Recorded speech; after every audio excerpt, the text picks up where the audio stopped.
કરવામાં આવ્યો છે તેનું મુખ્ય કારણ શું હોઈ શકે? ચૂંટણીલક્ષી કહી શકાય આ નિર્ણય? જે સ્વાભાવિક છે કે સંસદના છેલ્લા દિવસે એટલે કે આવતીકાલે સંસદનો છેલ્લો દિવસ છે, એ દિવસ પહેલા આજે કેબિનેટમાં મંજૂરી આપવામાં આવી છે અને આવતીકાલે એને રજૂ કરવામાં આવશે. હવે બંધારણની અંદર સંશોધન કરવું એ સામાન્ય વાત નથી અને એક બે દિવસનો ખેલ નથી. આ સંજોગોમાં આ સરકારે કેવા પ્રકારનો નિર્ણય લીધો એ શંકાના દાયરામાં ચોક્કસ આવી શકે. લોકસભાની ચૂંટણી આવી રહી છે અને આ સંજોગોમાં કોઈ પોલિટિકલ નિર્ણય લેવાઈ રહ્યો છે એવા પ્રકારનો વિરોધ પક્ષ અને સાથે સાથે અનામત સાથે સંકળાયેલા લોકો કહી રહ્યા છે. પરંતુ આ એક મહત્વનો મુદ્દો છે કે સરકાર સામે અનેક પ્રકારના પરિબળો સામે આવવાના છે. માત્ર એક મુદ્દાથી નહીં પણ બીજા અનેક એવા મુદ્દા છે જે અનામતની અંદર સામે પડકારરૂપ બની શકે છે અને સરકારની જે આ વાત જે છે એમાં અડચણરૂપ બની શકે છે. સૌથી પહેલો અને મહત્વનો મુદ્દો એ છે કે સરકાર કહી રહી છે કે બંધારણના આર્ટિકલ 15 અને આર્ટિકલના 16 મુજબ અનામત આપીશું.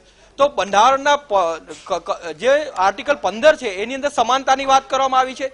ત્યારે સૌથી પહેલો સવાલ એ થાય કે જે અનામત આપવાનો જે વર્ગ છે એ સવર્ણ સમુદાય છે અને સવર્ણ સમુદાય તો જે સમાજના જે ઉપલા તબક્કામાં આવી રહ્યો છે એટલે કે એ સમાનતાના સિદ્ધાંત ઉપર ચાલે છે અને એને સમાનતા મળી રહી છે એવો સૌથી મોટો પ્રશ્ન છે. એ પ્રશ્ન ખડા ઉભા કરશે અને આ પ્રશ્નને આ મુદ્દાને સુપ્રીમ કોર્ટની અંદર પણ લઈ જઈ શકાય એમ છે અને સુપ્રીમ કોર્ટ એની ઉપર કોઈ પણ કંઈક કરી શકે એમ છે. બીજો મુદ્દો છે બીજી જે કલમ છે એ એટલે કે જે આર્ટિકલ 16 ની વાત કરવામાં આવી છે. આર્ટિકલ 16 ની અંદર રોજગારી અને નોકરીનો ઉલ્લેખ છે અને સાથે સાથે તમામને યોગ્ય ન્યાય મળી શકે એટલે કે નોકરી અને રોજગારીમાં મળી શકે એનો વાત છે. તો જો નોકરી અને રોજગારીનો જ મુદ્દો હોય તો સરકાર છે બીજા કોઈ પણ મુદ્દાથી લોકોને રોજગારી આપી શકે. લોકોની સાથે એ ફેક્ટરીઓ અથવા તો બીજી કોઈ પણ રીતે સરકાર નોકરી આપી શકે. એના માટે કોઈ વિકલ્પો હોતા નથી. વધારે વેકેન્સી બહાર પાડીને પણ આપી શકાય. તો આ પણ એક મુદ્દો છે. આ બે જે મુદ્દાની વાત કરવામાં આવી રહી છે ત્યાં એને ભવિષ્યમાં પડકાર ઉભો થવાનો છે.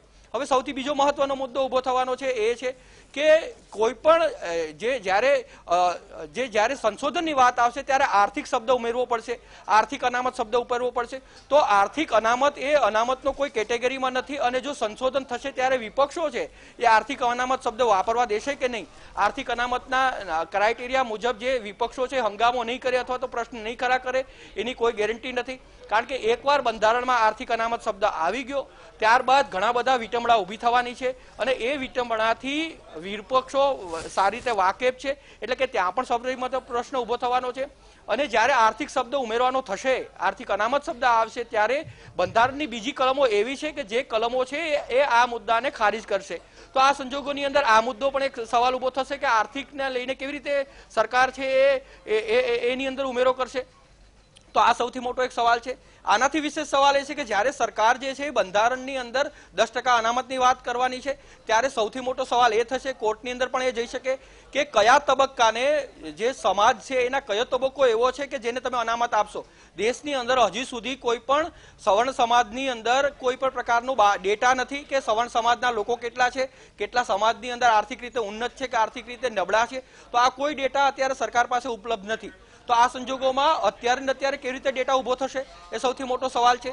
જ્યારે અનામતની વાત આવે ત્યારે સર્વે કરવાનો આવતો હોય છે. તો જ્યારે ડેટા જ નથી ત્યારે સર્વે કેવી રીતે થયો અને સર્વે જ નથી થયો તો પછી અનામત કેવી રીતે આવી. તો આ એક સૌથી મોટો સવાલ છે. એ પણ સરકાર સામે ઉભો થવાનો છે. આ સવાલો છે પ્રશ્ન ખડા કરવાના છે. સાથે સાથે કેટલાક મુદ્દા એ પણ છે કે સૌથી મોટો અને મહત્વનો સવાલ છે કે ભારતની અંદર જ્યારે 1962 અને એની પહેલા જ્યારે અનામતનો જન્મ થયો એ સમયે અનામતનો જન્મ થયો એમાં એકમાત્ર એક વાત ઉમેરવામાં આવી હતી કે સામાજિક અને શૈક્ષણિક રીતે જે નબળા વર્ગો છે એને જ આર્થિક અનામત એટલે એને જ અનામત મળી શકે, કોઈ પણ અનામત મળી શકે. તો કહેવાનો મતલબ કે સવર્ણ સમુદાય છે એ પહેલેથી જ ઉચ્ચ વર્ગમાં આવે છે એટલે કે જે સવર્ણ સમુદાયથી કચડાયેલા લોકો હતા એને ન્યાય મળે એના માટે અનામતનો જન્મ થયો છે. તો આ સંજોગોમાં આ જે મુદ્દો છે એ કેવી રીતે અસર કરશે એ પણ કાયદાવિદો એને એક રીતે સામેની પાસું જોઈ રહ્યા છે. તો આ તમામ મુદ્દા એવા છે કે જે મુદ્દા છે કેન્દ્ર સરકાર સામે મોં ફાડીને બેઠા છે. આ મુદ્દાની અંદર કેન્દ્ર સરકાર છે એની બેકફૂટ ઉપર જઈ શકે છે અને એથી પણ એક વિશેષ સવાલ, એ સૌથી મોટો પ્રશ્ન એ છે 1991 ની અંદર જ્યારે નરસિંહ રાવ સરકાર હતી એ સમયે તેણે આર્થિક અનામત લાગુ કરવાનો પ્રયત્ન કર્યો હતો, પરંતુ કોર્ટે ખારીજ કરી દીધો હતો. એટલે કે કોર્ટે કેન્દ્ર સરકારના એક પ્રયાસને અગાઉ ખારીજ કરી ચૂકી છે કોર્ટ.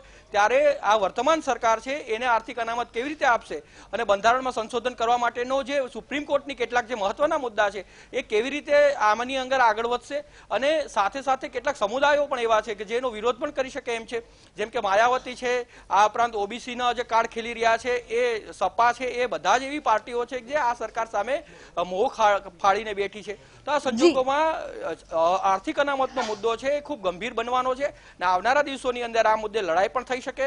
એટલે કે આવનારા દિવસે ભાજપ અને કોંગ્રેસ અને સાથી પક્ષો વચ્ચે સામસામે આક્ષેપ પ્રત્યાક્ષેપ પણ ગેમ રમાય અને ભવિષ્યની અંદર ઘણા બધા સમીકરણો પણ પેદા થાય એવા પ્રકારની સંભાવના અત્યારે દેખાઈ રહી છે. જી બિલકુલ, ઘણા બધા મુદ્દા સામે આવ્યા છે. આપની સાથે દેવસી જોડાયેલા રહેશું, પરંતુ જે તે એક નિર્ણય સામે આવ્યો છે ને તેને લઈને અત્યારે સમગ્ર દેશનું જે રાજકારણ છે તે ગરમાઈ ગયું છે, કારણ કે એક મોટો નિર્ણય કેન્દ્ર સરકાર દ્વારા અત્યારે રજૂ કરવામાં આવ્યો છે. ઈબીસી ને ધોરણે 10% અનામત છે તે તમામ વર્ગના લોકો છે તેને આપવાની એક જોગવાઈ અને વાત છે તે અત્યારે સામે આવી રહી છે. આજ મુદ્દે અમારી સાથે અમારા બ્યુરો ચીફ દેવસી બારડ પણ જોડાયેલા છે.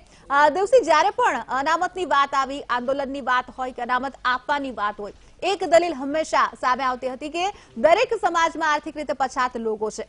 ત્યારે જ્યારે આ ઈબીસી નો નિર્ણય લેવામાં આવ્યો છે અને સરકાર પોતાની દલીલો પણ રજૂ કરી રહી છે, ત્યારે એક વાત અહીં સવાલ એ ઉઠી રહ્યો છે કે હવે જ્યારે સમય ઘણો ઓછો છે, સંશોધન પણ કરવાનું હજી બાકી છે, ત્યારે આટલા ટૂંકા સમયગાળામાં આ સંશોધન અને સાથે સાથે તે બિલને પાસ કરવું કેટલું શક્ય છે?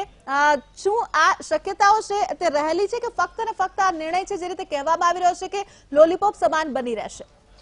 જે સ્વાભાવિક છે કે બંધારણની અંદર આ જો જ્યારે નિર્ણય લેવા, એટલે કે એકચ્યુઅલી જ્યારે અનામત લાગુ કરવી હોય અને અનામત લોકો સુધી પહોંચાડવી હોય, જે આર્થિક અનામતની વાત થઈ રહી છે એ, તો આની અંદર ઘણા બધા ફેક્ટરમાંથી પાસ થવું પડે, ઘણા પહેલામાંથી પાસ થવું પડે. એમાં સૌથી પહેલો મુદ્દો છે બંધારણની અંદર સંશોધન.